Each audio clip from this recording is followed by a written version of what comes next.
Bad Movie Crew. Bad Movie Crew. Welcome back to another episode of the Bad Movie Crew, BMC for short. I am your host, Neil. As always, I'm joined by my brother, Mark. I'm just here so I don't get fined. Boy. Sounds like me when I was reviewing Red Notice. Anyhow. We are here again. We are getting the engagement up. We are getting more subscribers. We are getting more likes. We are getting more views. And we really do appreciate you engaging us and tolerating us for reviewing movies in our way and just give you a glimpse into our friendship and how we've always done things. So if you are subscribed, please double check that you hit the notification bell so you don't miss any content coming from us. Like, comment, share, subscribe. Those of you who are not subscribed, subscribe, hit the notification bell, and you could dislike too. I mean, let's be honest, right? At the end of the day, I want to stress that this is art. This is content that is very subjective. If you like it, if you think it is great, that's fine. So be it. We make jokes and everything like that, obviously, but really and truly, it is our opinions and nothing more. There's no universal standard to movies. It just go based on popular opinion. Me and Cisco like Ebert. Right. We are Rotten Tomatoes. We just here to give you some good, enjoyable content. Yeah, man. Make you laugh. For your and good life. hopefully no cinematic blue balls. Moving on. All right. So with that being said, Mark, what are we reviewing this episode? This episode, we are reviewing season 2 of Masters of the Universe Revelation. This is part 2 to what we would have kicked off BMC with. If you were here from the beginning, thank you. Yeah, the day one. So, I think it's only fair that we bookend this tragedy of a show with another review. I guess you can already tell how I feel about this, but I'll let my guy Neil set it up as he always does. Yeah. So for those of you who don't remember, Masters of the Universe Revelations, this is brought to you by Netflix, and it is the passion project by executive producer Kevin Smith. Now it stars Chris Wood, Mark Hamill, Sarah Michelle Gellar, Liam Cunningham, Lena Headey. Part 1 was released in July, the end of July of this year, 2021. And now part 2 was released. The other 5 episodes were released November 23rd. Now, this obviously follows the Filmation cartoon animated project from back in the 80s. Mark and I would have grown up on that. He-Man and the Masters of the Universe. Simple bad guy versus good guy, good versus evil. You have He-Man, protector and champion of Castle Grayskull. The sorceress, she is the keeper of Castle Grayskull. And basically, Castle Grayskull is the ultimate prize. It has the power of the entire universe in it. Skeletor and his minions, they want to get it. They're from State Mountain. You have Evil Lyn. You have, Beastmaster. You have... Beastman. Beastman or Beastmaster? Beastman. Yes, you have Beastman. Yeah. Beastmaster is another 80s cartoon. I mean, it's easy to mix it all of them. All of them was pretty much the same. But you see, there's a Freudian slip where I made that mistake, because I do have notes on this, but in the end, I can really get to it. No, we've set it up, Masters of the Universe, Revelation. Oh, wait, first, before we do this, spoiler alert, because there are going to be some key things we're both going to say here that if you don't watch it, pause, go and watch the 5 episodes, about half hour, about 2.5 hour episode, 2.5 hours, you can come back, like put me in the watch later, give you a like, hit the notification bell, the good old things. Shameless plug. You could do things like me and shave and shower as I was watching it. But we'll get into it. We are back at it reviewing. My brother, kick us off. Yeah. How did you feel about... No, first, let me kind of... Part 1, I was middling, and Mark really has some critical things to say about it. Yeah, Mark, how you feel about it? Has your opinion changed? Not really. Not really. Has it gotten worse? That's the thing. Like, when I saw it, I already went into it with an expectation that I can hate it. I mean, I did hate it. But I didn't hate it as much as I hated the first part, because they took what was good in the first one, like the animation, the voice acting, and that sort of stuff. And if it's possible, it got better. To me, the animation more popped off the screen in this season for some reason, and the voice acting carried some more weight to it. Because this season or this half of the first season or part two of part one or whatever you want to call it, however they choose to do it, they tackled more mature themes. They tackled religion. They tackled, obviously, if you'd watched part one, how the death of a child affects the parents, how it could lead to a potential split between the parental units. It dealt with embracing your legacy, your heritage, and finding a way to, deal with it, stuff like that. So they like I said, they tackled more mature themes, and I will say for the most part, they did a decent job of it. That being said, I still am not all into it. I mean, Neil and I would have had a little preamble before we start recording, and I widely agree with his assessment, which he will get to when it's his turn. I still think it was the story was problematic. Like, there are things that didn't make sense. Like how in the first half, you make a big deal about the sword, putting back the sword together. But then right in the first episode, you can say, well, the sword, I can have the power and not really need the sword. So like, why you need the sword in the first place? Like, Jesus, like, what you doing? Like, you tell me A, you made exhibit A, the most important thing that you want on a fetch quest. You went to hell, you went to heaven, so you could put back the sword. First episode out, you can holler, I didn't really need a sword. I could just change it to Savage He-Man, which, by the way, was awesome. That was awesome, by the way. Look, at the end of that fight, at the end of that fight, Skeletor, boy. What? At the end of that fight, Skeletor had to feel like 27 lollipops. That was pure. Like, that was pure licks, me. When the man put Skeletor, boy. Listen, when the man put Skeletor through the portal, I was like, I rewind that about 5 times. I was like, wait, just watch. Yes. And that Savage He-Man had enough of. I said, well, had enough of his shit. And the man said, stop with all these power beams and grab the man through the portal and fleecy. I was like, all right. Why like that? Well, I love it. Mm-hmm. And then he fleecing the ever-living daylights of the Skeletor. And obviously, the backup comes. So now the god disappear and Taylor realizes, hey, well, the sorcerer says my mother, I got some powers. Let me disappear out of here because we're outnumbered. And that's fine. And then from there, it kind of just got wonky. Like, you got Skeletor that has gone, or he's been chasing his entire life. And now all of a sudden, he turns into Ocean Master and giving the most soliloquies and talking. And like, but big man, like, this ain't what you both. Like, you got the power, and now all of a sudden, you want to give speeches and monologues and talk for 5 minutes at a time before you cut people's ass? But what are you doing? Like, to me, the motivations for certain actions was lacking. And then, again, like I said, they started to delve into some more mature themes because Savage He-Man is really angry at his father for not accepting him and not this next and the fourth, and they hug it out, and all of a sudden, he's back to being Adam. Like, okay, I guess we got to not down with the toxic masculinity and have men express their feelings and shit like that. I'm all for it. I am all for it. I understand that I am all for it. Express your feelings, so what's going on. But I think that could have been done better. like the man just went hug. You literally go up to a man the size of 400 men put together, and he has no fleeced some of your royal guard, and you just hug the man and say, oh, well, I'm proud of you. And all of a sudden, the power going back to where it's supposed to go. Like, no, that ain't really, that's not cricket. That really is not cricket. It's not on. That's not on. And then you have Teela, who, for the entirety of part one, the first half of this season, came off as don't want nothing to do with magic, couldn't care about Adam because, well, was still vexed at Adam for not revealing that he was He-Man. And you can tell me in the span of 24 to 36 hours, all of a sudden, she gave Adam. Come on, no, you're trying to force him. You're trying to force an emotional connection here. Like, that ain't gonna work with me. You could build it all you want and whatever, but you just can't come and switch now all of a sudden and expect me to believe that she cares about Adam. She didn't vex. She left she father. She left the royal guard.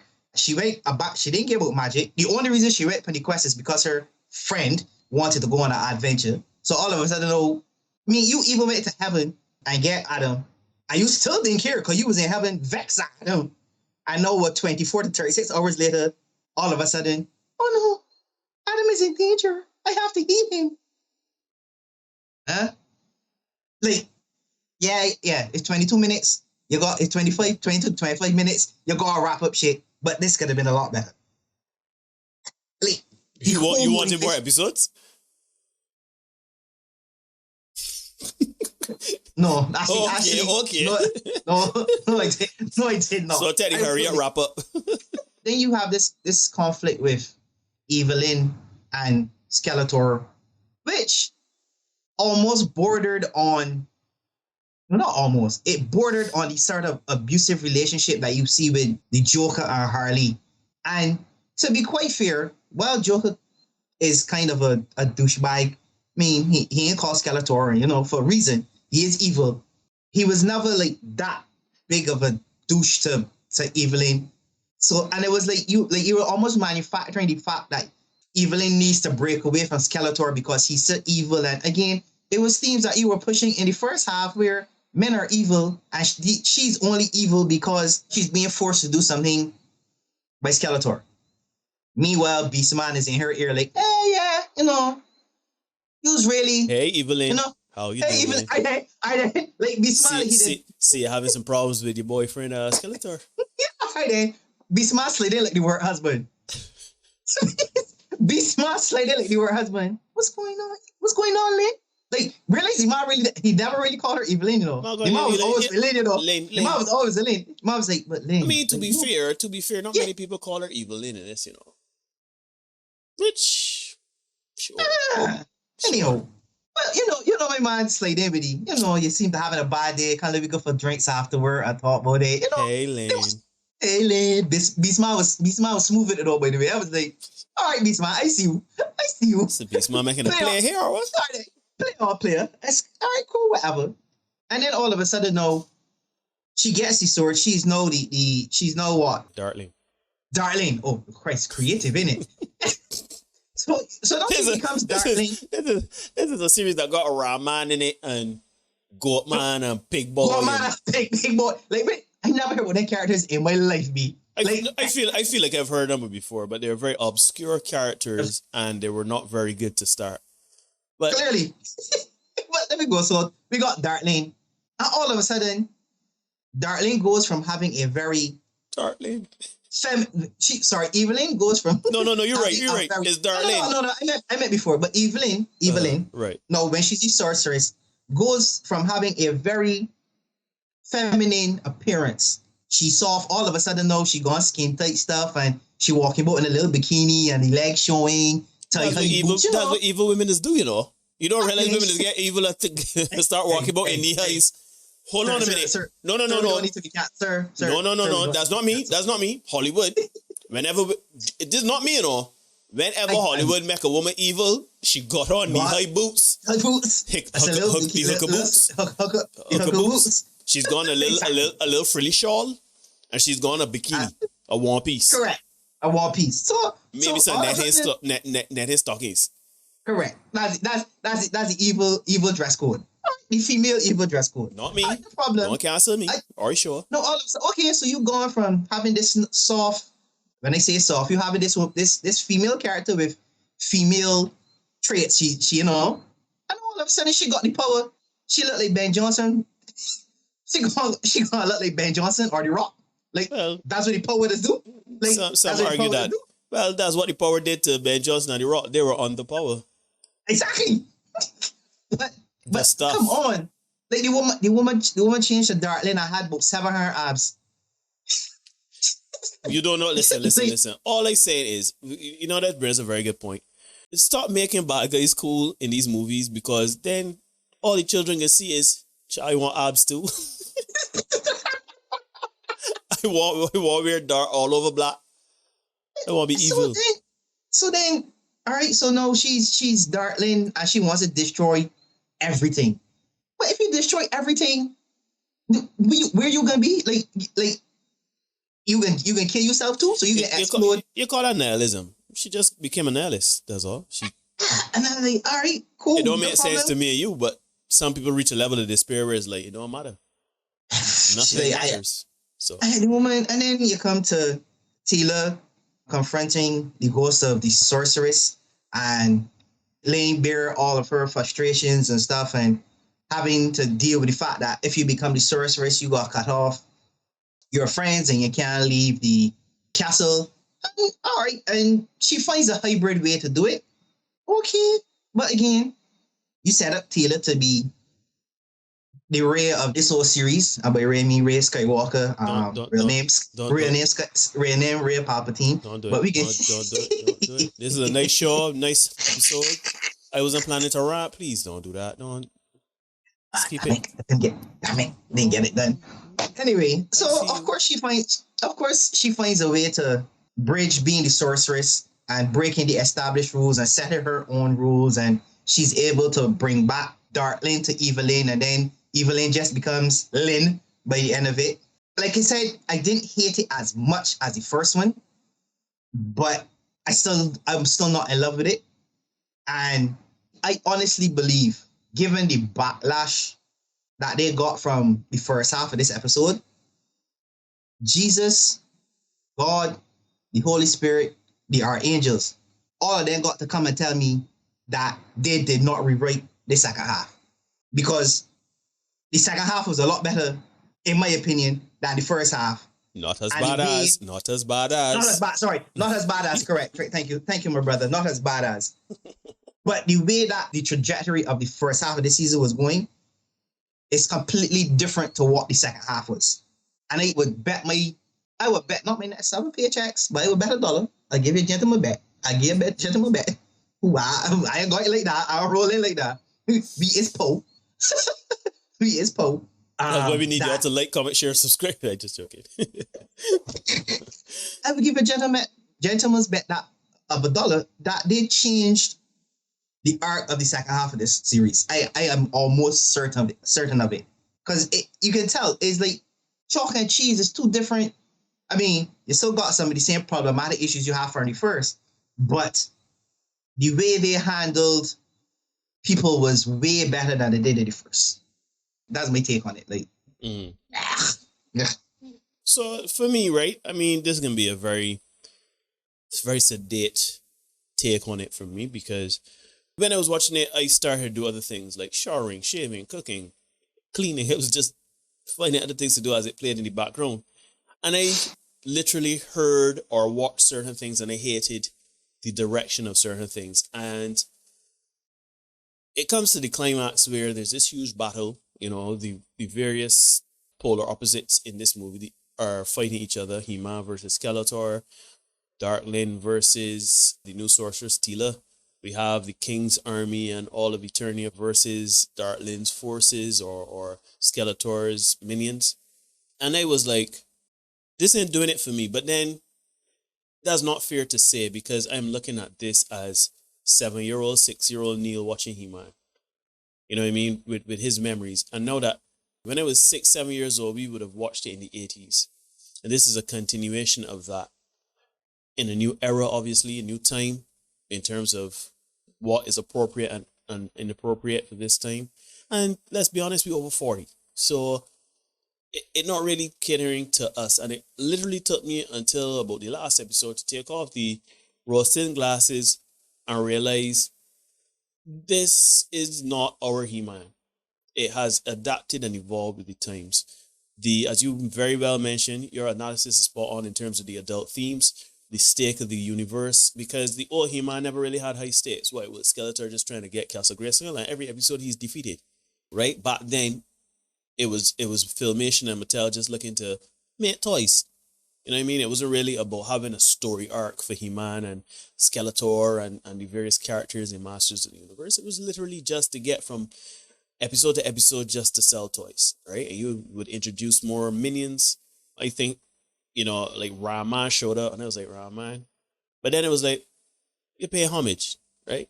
You pay an homage to what was there before. You had a lot of secondary and tertiary characters that came into it. That I was like, hey, I know him. Oh, I know them. Like the guy with the fist and the clamp, right? I saw them. That made a joke that really didn't make sense. That was way inappropriate, but I don't I would even leave it alone. remember it, to be honest. But when I saw them and other characters, I was like, okay, they're playing homage to the original. So it's like transitioning into this generation or this audience for He-Man. I think that I can't be too critical on it. I just gotta say it's not for me. It is for the children of this time. And it's not fair for me or us to get and say, oh, this don't work for me, this don't, because it ain't made for us. Yes, we are looking at it from the reminiscent glasses of the old He-Man, but it's not for us. Yes, the story is problematic. Hell yes, the story is problematic. I completely agree with your analysis. Her nihilistic view, this is Dark Lane, Evil Lane, whoever Lane. You know, there's a bit of female empowerment, a bit of nondescript feminism. There is a bit of independence and finding your own way. And then, you know, she takes the scorched earth approach and say everything must die. You know, like the universe is chaos. She has seen the beginning of time to the end of time. And from the beginning of time, it's been chaos. So, you know what? I tired of suffering. Everybody tired of suffering. I only see suffering. Let me just end it. Cut down and come in. And I'm like, at first I was like, this bear jump. But then I was like, yeah, you just play Final Fantasy though. And Final Fantasy 8 was literally that. Final Fantasy 8 was there was a sorceress, for those of you who care about playing Final Fantasy 8 and don't want spoilers. That game is over 20 years old, but sure. Same. In that game, the sorceress, oddly enough, she wants to compress time and she wants to end time. She wants to end existence itself for no other purpose than to say she can do it and have the ultimate bragging rights. I don't know to whom or to when, because she essentially be killing herself, but you know, it makes sense. I understand nihilism to a point. It don't make sense to me, but sure. You want to get rid of everything. It's a bit of hubris, it's a bit of arrogance, but you want to get rid of everything. All right, cool. It's a bit extreme because she went from I hate Skeletor to everything must die. And I was like, whoa, sister. Like, you want me to eat button? I mean, you only got hatred for one man, though. The whole universe you want to get rid of? I mean, this is a bit extreme. Problematic for me. Teela's story arc, I like the fact that they confirmed the whole sorceress being her mother type thing, right? We all knew it, but it was never directly said. It was always inferred or it was always implied. But it was direct confirmation that that is her mother. And it makes sense that she goes from hating magic in the first part to now, because it is like the old story trope of hating your destiny or hating the things that was before you, and you eventually running from yourself or your destiny or your fate. You know what I mean? Like, we've seen it countless times in countless pieces of content. So I ain't upset with it. It tired, but it is not, I hate magic, I can't stand magic, I can't stand lies, this, that, the next, the third. Even her motivations, like, you know what? I am going to, you know, the sorceress usually has to isolate herself from her friends and family, but I am going to include everybody and fight with that power. And the themes are not for us 40-year-old men that kind of know that life don't kind of work like that. It's not a storybook. It's not a good, you know what I mean? Like, it's not so black and white. It is not so direct. It's not so, if you isolate yourself from people, you will have power. If you include people, you will have more power. You know what I mean? Like, it's subjective for us here in real life at 42. And, you know, my son will probably... 41. Calm down, sir. I can get you a walker for 42. Getting on like 42 for you is like 5 years down the road. 42 coming with clipping on your tails. Anyhow, but yeah, so to me, it's not fair to judge this based on what we hate as He-Man fans, if you understand me. Yes, we could pick it down from a story arc, kind of storytelling, because one thing that has changed and one thing that we've seen as we grew since we would have liked He-Man is that He-Man was not a good, well-written story. And I agree with you. It wasn't well written. While this is better written, it still is problematic because you're trying to cram a lot of themes, a lot of heavy-handed themes into half-hour episodes. And it ain't gonna always land. You gotta force it. You gotta literally have Teela monologuing. You literally have to have Evelyn monologuing. You quite literally have to have Skeletor monologuing. And then at the end, the cheesiness of Skeletor versus He-Man, like everybody fighting their analog on the other side on the morality scale. It's like again. But at the end of the day, that's what it is. That's that's what I'm saying. You're always fighting the darker side of yourself. Even if you take that into real life reality, you're always fighting against a darker version of yourself. So I didn't have a problem that in the end it boiled down to a good old brouhaha, because essentially that is what those things boil down to. And that's and that's the whole point of it. The whole point of it is you can't have a problem with it because these themes are not for us. These big hardback men that, like chew you out, drink me with a cider vinegar and spit you out. Like the children coming up now gotta learn life, like the teenage angst of Tila, the nihilism or dark spots that Evelyn Ghost is brought back from. Skeletor, right? He will never come back, right? The incorruptible He-Man, right? It's just themes that the reason why it ain't work for us is because we passed that. I ain't got a problem with it. I got a problem with the pacing of the story, as you said, the heavy-handedness of everything, the forced exposition and narrative of certain story arcs. I hate the inclusion of the B characters, but I understand homage. You gotta pay respect to what's come before. The teenage angst. Oh, I hate all of you because y'all kept secrets from me. Okay, get over yourself. We wasn't keeping this exclusively from you. Breeze, like calm down. Motivations, I agree with you. I feel like Skeletor pick and kill who you don't want to stab and who not to stab. Okay, I don't know how Duncan make it through the whole series.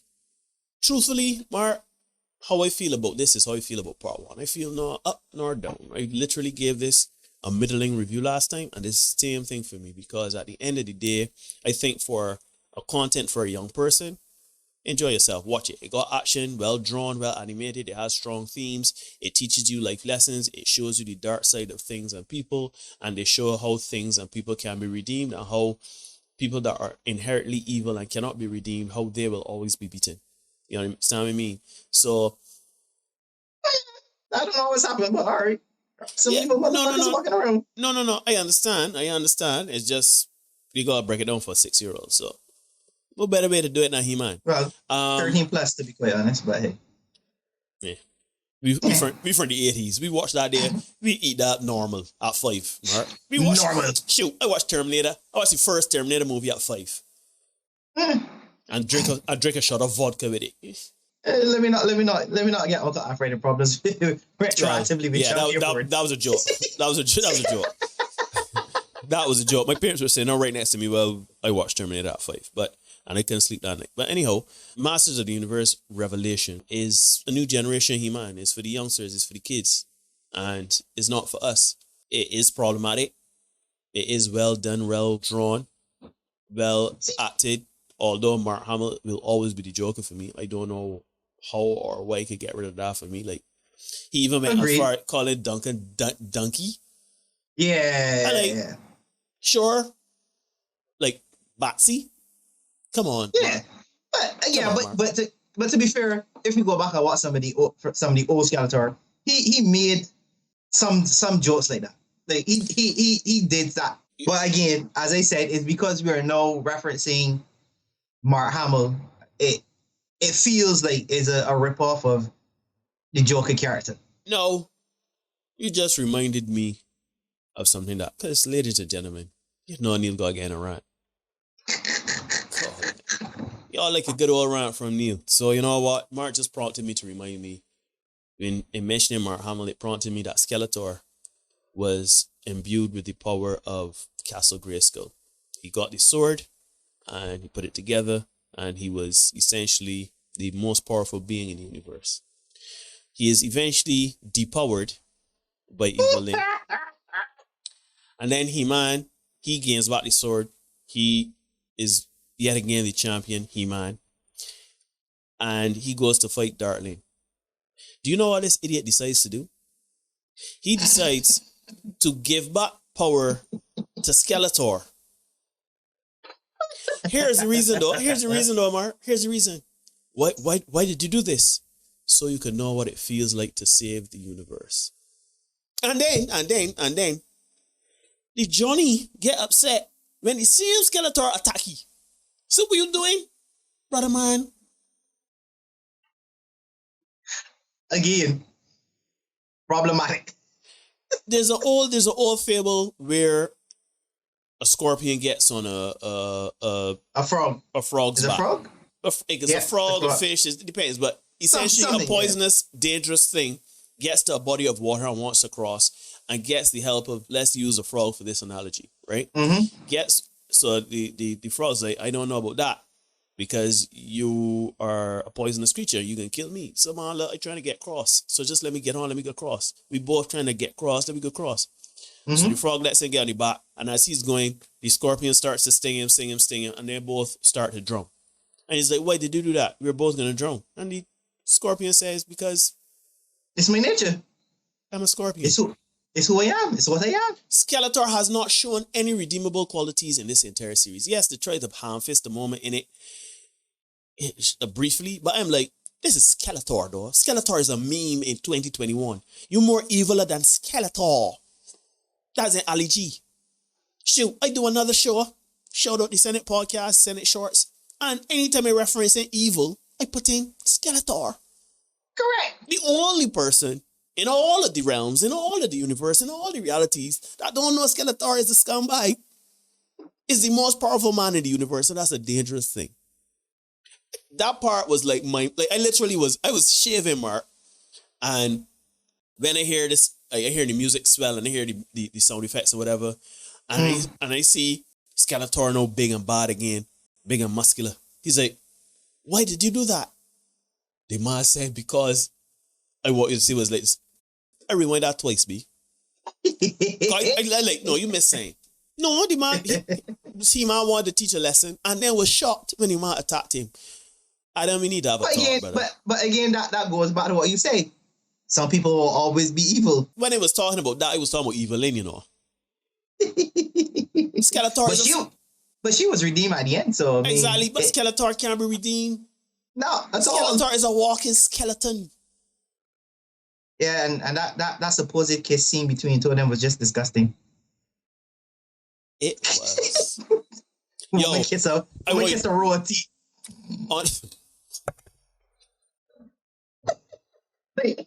Like the woman just kissed teeth. Thank God that was a cartoon and not a live action saying, because live action, I would have vomited. Because when the woman started to come out, the Skeletor, like, you know what we haven't done in a long time?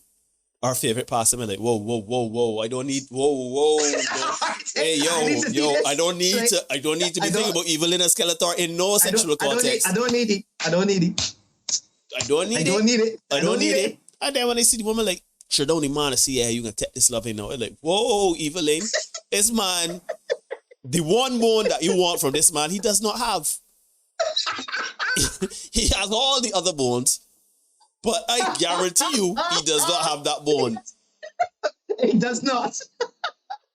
That put me in a space of thinking about some things that I didn't really did. I have never thought about.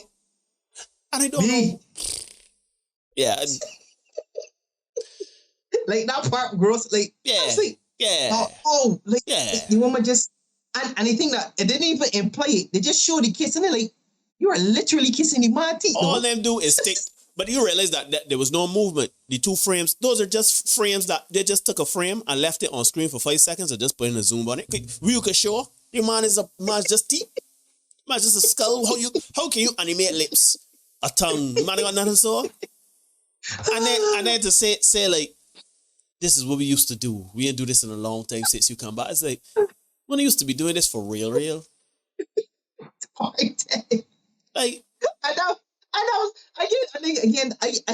I'm pretty sure I made a note about it, and that was a teachable moment. Man, be about your purpose. Jesus, right. But that's another thing. I don't know if this is gonna make the final cut of the podcast, but I can say, no.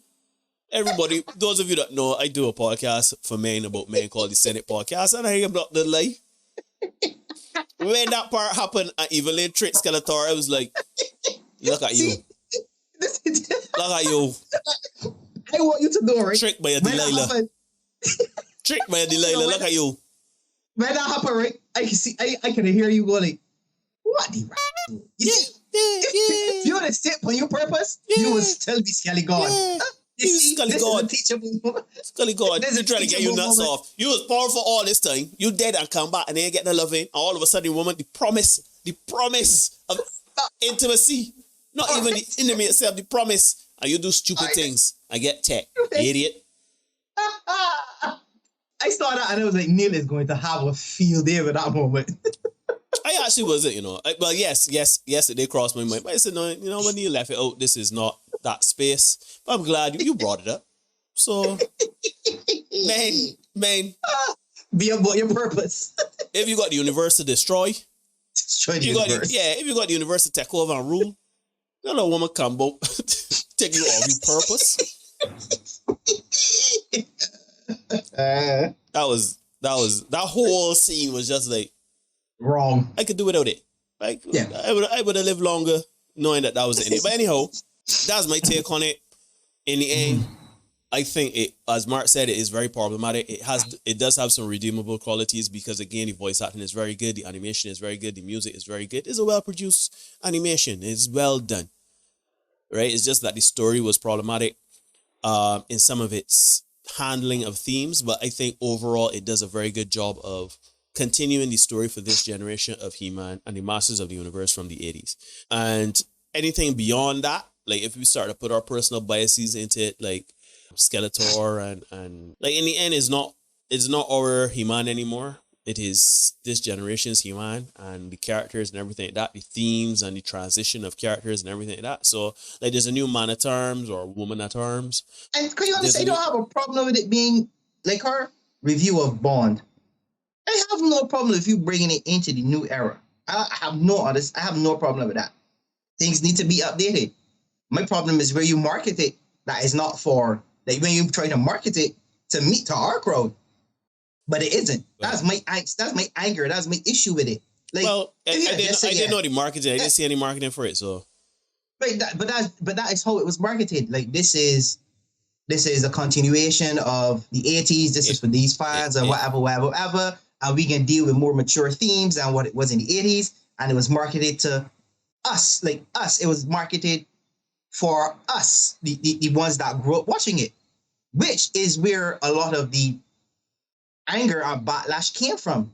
Because you totally did not. You just said it's for us so that you could get the nostalgic views. But if you had just said, hey, we are updating it for the kids of today, whatever, I would have been cool. And I'm pretty sure if you go back in our first review, I'm pretty sure I said the same thing. That has been the whole point of my anger for this year, along with the other issues of that the storytelling had.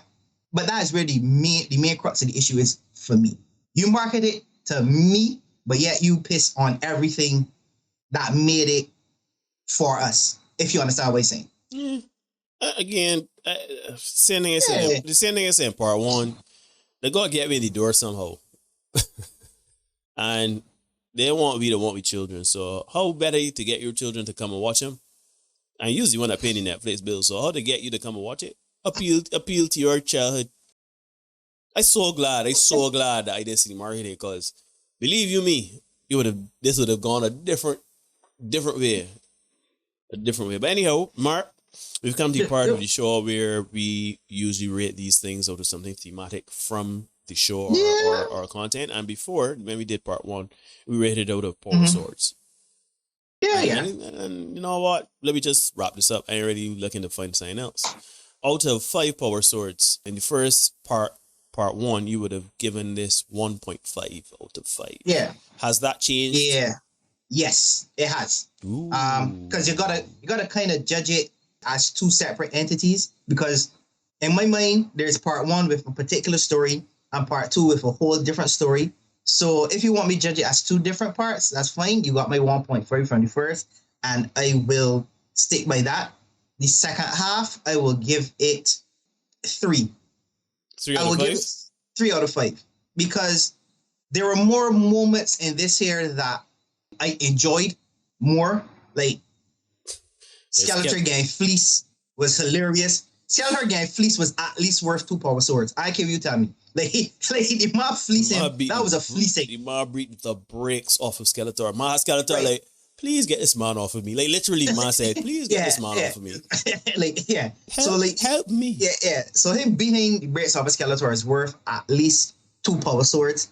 And there are some issues they tackle that I give them credit for tackling, especially in a half-hour cartoon sort of setting. It's almost like a throwback to the sitcoms of our day, like the Family Matters, the Step by Step, those sort of things where they try to give you try to pack everything in a half hour, and it pull out the nostalgia shit, and it kind of worked.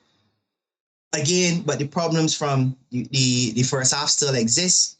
Pacing is bad. You try to cram too much into too little episodes, and it was still problematic.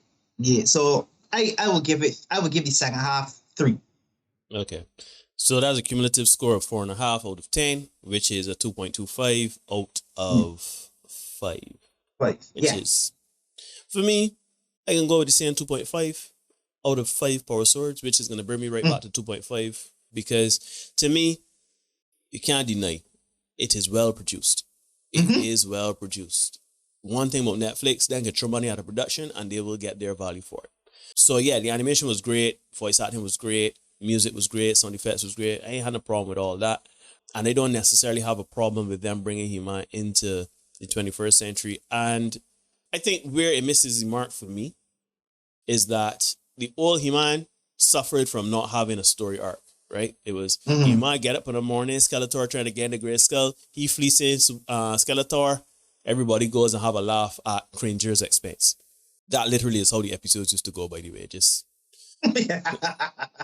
but in this one, I appreciate and I respect the fact that they try to attack heavier themes and give it more substance. The problem is as Mark said, half an hour is not you because in one episode you introduce themes of loss of a child and how that deals with my first things first, then a preteen or a teen issue or dynamic that them can fully understand. But sure, you want to tackle it, fine. In real life, that doesn't happen. The child doesn't come back and the loss is still prevalent, right? So they sought a resolution through something that is not necessarily attainable, which kind of negates the whole reason to bring it up in the first place. But you know what? It's just problems like that I had a problem with. And then there are other machinations or motivations that didn't really sit well for me, particularly for the target market, like you introducing nihilism into the whole mix with Evelyn Darkling trying to destroy the whole universe because she upset a couple people. It just didn't work. So 2.5 for me, Mark. Power Swords. That's what I got for it. Yeah. So ladies and gentlemen, let us know what you think. That has been our review for Masters of the Universe Revelation. I know they teased more to come, but I can take it's good thing. I don't feel like reviewing. I be due for a good movie, Mark. We are. We do for a good movie, like we do. Universally good movie. Yeah, I agree so because we've been down a dark path here and it's starting to get a little heavy. Like it started to get cynical, be a disillusion. Like I literally was watching this and I was like, I ain't got the energy to rant again. How many times a week I go rant about movies from Netflix? For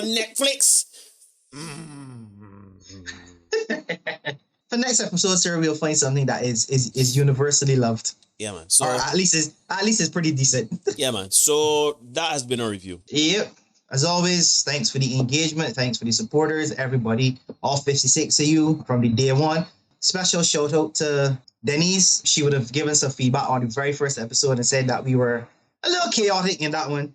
Hope this one is a little better for you. We really try to be more streamlined here. As always, like, comment, subscribe, share, hit the notification bell. Send us feedback. You think we talking shit? Tell us that. If you love it, you know what to do. I will be here again next week. Yep. Peace and love.